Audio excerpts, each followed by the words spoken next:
What a great competition. Best of luck with that. Now, if I was to say to you, sheep placenta and bird droppings, yeah, you'd probably go laugh or go, ugh. But Victoria Beckham, apparently, she's a fan of both of those things. What is it she does with these offerings from the innards of animals, you may well be asking? Well, she uses the sheep placenta as a draft excluder, perhaps? No? Does she double up the bird poo, some kind of polyfiller? Who knows? But allegedly, she likes to smear both of those things on her face in an attempt to keep looking young. To keep looking young. You might go... Well, I'd rather smear it over David's. Well, today, the Mirror columnist Alison Phillips, she's lambasted Victoria for her alleged age-defying antics, saying it's time to fight back against this obsession with youth. Does she have a point? Is it time to fight back, ladies? No! No? Listen. If it's there, I'm going to use it. I don't care. As long as it doesn't smell like bird poo. You know, listen, I have had a little bit done. I've been very honest with everybody, and I have had, you know, in our family, we were blessed, OK, with little bums, but big fat chins. And I had some fat sucked out of there, and I feel better for that. Now, if that's upsetting everybody, I don't care. So, and I've also had my eyes done to make me look like I'm not asleep most of the time, because I wasn't blessed with great genes. Apart from a little bum and my long legs. So, yeah. And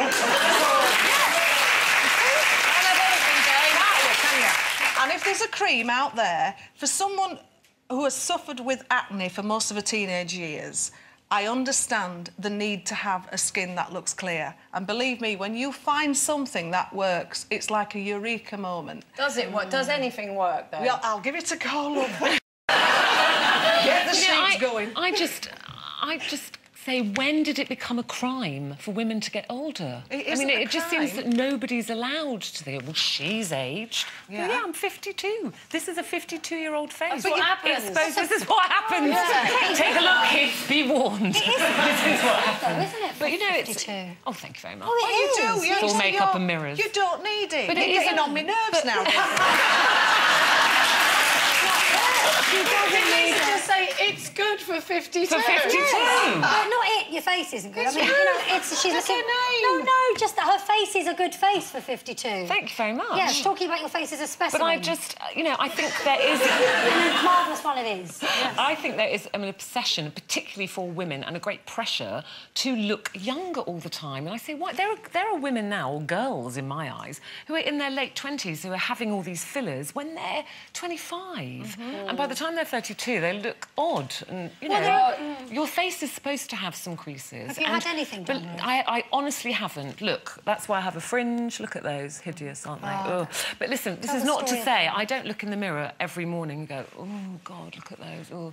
And when I see those awful photographs of me that are captured out somewhere, splashed on the front of magazines, you know, I want to run to the surgeon's table, believe me. But I stop every time. Eamon's very happy, and, you know, I just think this is what my face is supposed to look like. And there's more pressure when you're on the TV or, you know, in the career you do, Jane, it kind of people are always looking at you. I'm completely with you, Ruth. It's so tragic and it's so sad that...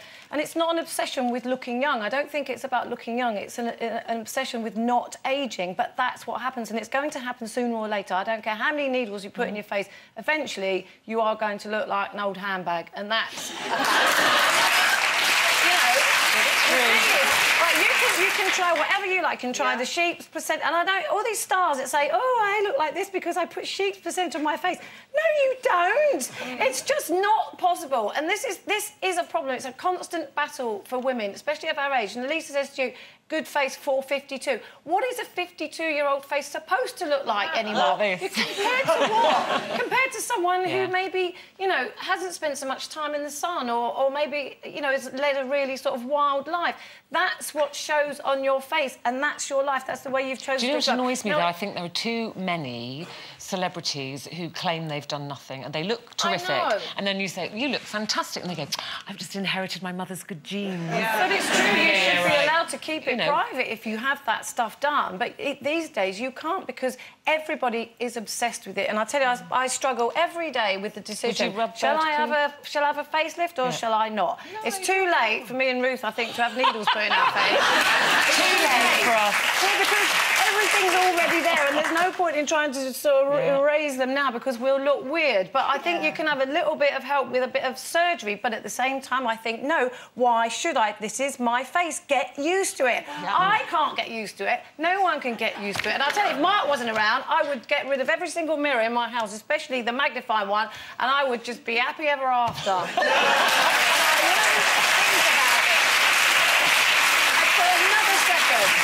Would you rub bird poo in your face? I'd rub anything in my face. Anything you like. I'm with Jane on this. I'm like, if someone's gone to the trouble of inventing something that's going to hold back the ears and you can get it in a pot and bung it on, then that's fine. Do it. I don't have a problem with needles in your face. I mean, I have had botulism in my face in my life. I don't do it regularly, and I tried it and I got scared because I actually couldn't move, and I was supposed to be acting at the time. It's not good for your profession. You can't express yourself. I'm anti-fillers because I think they change the way you look. I'm definitely anti-cutting open any part of your body, your face, to change the way you look, because I think if you go to the extreme of having a medical procedure, an actual operation which you're supposed to have because you're ill, then I think you've lost the plot. But little bits of, if you want to bung bird's poo on your eyes and you want to shove something up your bottom or whatever. It doesn't always change the way you look. It just makes you look a bit like you used to look. Yeah. No, it doesn't. A little bit. They if it's done properly, it does, because there are quite a few people out there who you know full well have had those little adjustments. They've had them. Now, they just won't admit to it. Yes, you'd know, because I'm on the telly a lot, and you've all of a noticed. sudden. And you couldn't come to work and go. No, I'm not going to have my neck like attached to the top of my head. I'm not going to go that far. It would be a tiny adjustment. You see, it's not like a serious. You and Ruth and Lisa are all really getting on my nerves because you've got that lovely. You've got that lovely jaw. No, where some people were not blessed. But we haven't got your booty and your lallies. Well, Trudy.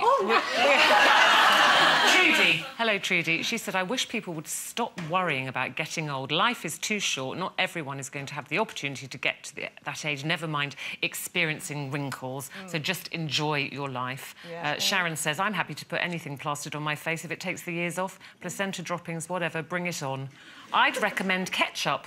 Bit smelly, but it does the job.